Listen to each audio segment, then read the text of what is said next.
Good day, my fellow court social workers. I'm Lenny Convite Jesus, a court social worker from RTC Branch 26, designated Family Court, Cabanatuan City. I will share to you the sum of best practice, roles, and challenges of a court social workers in handling custody cases. When I started as a court social worker, I handled different cases like youthful offender, adoption cases, rape cases, bawsi cases, guardianship cases, and the most challenging sa lahat, custody cases. We perform our duty based on the order of the Honorable Court. We are directed to conduct and submit social case study report. First step in conducting social case study report are home visits and interviews. I have an interview guide and explain to the parties what is the purpose of this. Then, I have a list of requirements. I explain it one by one. Ano ang kahalagahan ng bawat documents na ito? As court social worker, it is a part of our data gathering. Binibigyan ko ang parties ng 30 days to submit in a folder, isang original and with photocopy. We should first establish rapport to both parties, the petitioner, the respondent, and the minor children. Sa individual interview, when emotions are heightened, we help to acknowledge their feelings and emotion and pacify them and immediately redirect the topic appropriately. And also, we provide information that are helpful to each parties and not information that ignites anger between them. May mga client po na uncooperative. But after explanation kung ano ang roles natin sa custody cases, nagiging cooperative na sila during our interview. Kaya nga po sila nasa court ay dahil sa present problem nila with custody battle. Lahat ay emotional, minsan nagtataray, mataray, self-serving. Gusto nila madaliin ang lahat. Then, pag sabay sila dumating sa court social worker, in the middle of discussion, may instances na magtalo, magparinigan, and the worst, magsigawan sa isa't isa.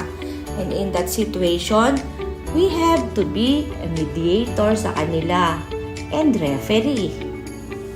We conduct collateral contact with close relatives or friends, ninang or ninang sa kasal, or nearest neighbor, na madalas ayaw nila magbigay ng comment, opinion at saloobin dahil baka maging bias sila or nag-aalala na baka malaman ng parties.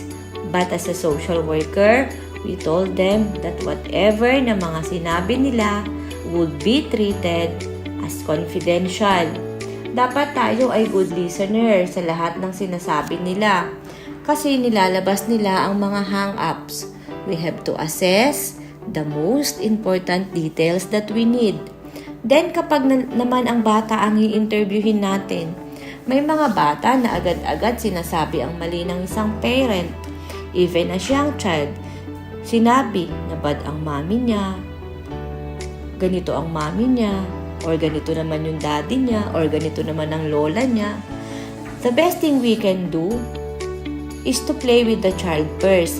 Pakalmahin kung emotional, bigyan ng toy, chips, chocolates. Lagi po akong may ganyan dala sa office pag may custody case. Pag teenagers, alamin ang personality niya. Tanungin siya, ano ba gusto niya? Ano ba uso? Like BTS, Fave YouTube channel, Roblox, Minecraft, etc. Then, saka natin ibalik ang topic sa interview. As a case manager, in handling custody cases, we always do counseling session from time to time, applying the principle of social work. Ako, as court social worker, after interview, I also insert counseling as well. Let the child knows na ang parents niya are the only person in this world na patuloy na nagmamahal at mag-aaruga sa kanya. Dapat makuha natin ang loob ng bata. Consider his preference. We should respect her emotion and feelings. Maging support system niya na ngayon na nasa problematic situation siya. Never-ending explanation, counseling, kahit masakit sa ulo, nakakapagod, but the end of the day, debrief our own self dahil we are also have children to take care of. Assessment and recommendation is one of the basis of the court to determine who are the best parents. Counseling and guidance of the court social worker on the child and both parties and advice for a responsible and healthy parenting. We have to be sensitive to the compelling reasons. Another challenging part I have experienced so far in the making an evaluation and recommendation, setting aside my motherly instinct as much as possible, I should remain objective and unbiased since our main consideration as a court social worker is the best interest of the child. Sino ang best parent or guardian para mabuhay at lumaki sila in a conducive environment? Though most of my clients are professional and doctors, engineers, CPA, politicians, and they are living a very comfortable life, we will help in finding the very best care for them, including proper guidance, and should protect them emotionally and give them the life they deserve. After the submission of social case study report, we have to testify or appear in court as witness to supplement our written case study report. I am firm in my assessment and stand on my recommendation. After the testimony, again, based on the court order, the supervised visitation rights of each parent. Isa ito sa pinakamahirap. We supervise custody visitation during weekends, out of town, by plane, by land. We have to be flexible based on the order of honorable court. Mostly beyond office hours dahil doon available ang bata after school. Kaya po ako, I have many offset dapat pero di ko din nagamit because of others' cases to attend. On the other hand, kung custody is pending trial and with agreement of shared custody, I conducted surprise home visitation to both parties because it helped me to update the present situation of the child. And in that case, I prepare an updated report. Yun nga lang, madalas magalit ang isang parent sa atin, pwedeng nanay or tatay, dahil sinasabi na bias tayo pag hindi nakapabor sa kanila ang ating recommendation. Pinapaalis sa trabaho, ganyan, dahil akala local government unit tayo. I have one active case pending trial. I experienced na ang bata ang nagpipilit maiwan sa ama, but the mother are very strict to the time, from 8 a.m. to 5 p.m. only. Tell to both of them the feelings of their child. Ang hirap makita ng bata na nasasaktan. As a court social worker, I talk to the child that baby, kuya, ate, andun ka sa sitwasyon na mahirap for you. But time will come, magbabati din ang parents mo because they love you so much no matter what. Nowadays of advanced technology, to avoid sumbong-sumbong ng party sa akin as their court social worker, I made a group chat and named it for the best welfare of the minor Juan de la Cruz. It helped me a lot because nakikita ko ang naglalay, nagbe-brainwash, hindi sumusunod sa court order.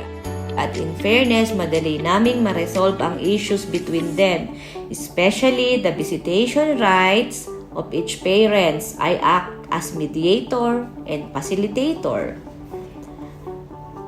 This case is pending trial with monitoring every 2 months. Another case of a 13-year-old boy na disclose niya sa akin about the paramour of his dad. Nasasaktan siya para sa mami niya. I listened to him during our kwentuhan. Sinabi niya sa akin, "Tita, paglaki ko, masayang pamilya po ang dream ko. The most important talaga is maging open sa atin ang mga bata para malaman natin baka need nila ng professional help dahil sa bigat ng emosyon na dinadala nila. Pwede natin silang i-refer to a clinical psychologist dahil baka need ng therapy sa mga nararamdaman nila." If we remember Kulot of Showtime, she is affected pala sa parent niya. Alam niya ang nangyayari sa loob ng tahanan sa murang edad niya. Client ko na mag-asawa, couple, partner, that family is the basic unit and foundation of our society. While the case is pending trial, a role as a court social worker ay hindi natatapos when it comes to custody cases. Bumabalik-balik sila pag nagkaroon ng problema. During supervised visitation, minsan nagiging event coordinator tayo dahil hindi magkasundo ang parent kung saan magse-celebrate ng party. Sabi ng isa sa Jollibee, sabi ng isa sa McDo, sabi ng isa travel, sabi ng isa school or bahay. Minsan, andiyan kasama ako sa recognition because even recognition, supervised pa din po. Andiyan kasama ako sa hospital to check if the father ay nagbayad ng hospital bills. Minsan, dapat magaling tayo sa math for support. Dahil sa paggawa ko po ng case study report, may mga case na sinasabi na ang expenses ng bawat bata. Tambakan din ako ng mga staff ng mga bata dahil ang bigay ng mga parents pinapadaan pa sa court social worker. I experienced nasigawan because of the order I implemented together with the court sheriff for supervision of the mother to her daughter's party. The father made an scandal. He said that the social worker was biased. Ang sagot ko lang po, I am doing my job as a court social worker. Meron din naman mga custody cases na sila mismo nag-healed at nagkakasundo in their own. Ito po yung pinakamadali. After the submission of the report and the testimony, tapos na po ang ating role as a court social worker dahil sila na mismo ang nag-a-adjust sa isa't isa.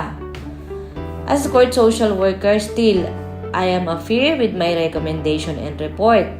As court social worker, handling custody cases, we have many challenges and roles.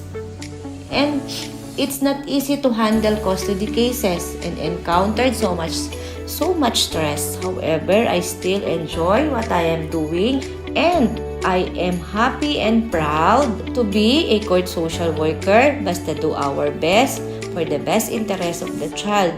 Thank you all. Remember that malaki po ang role and contribution natin sa custody cases.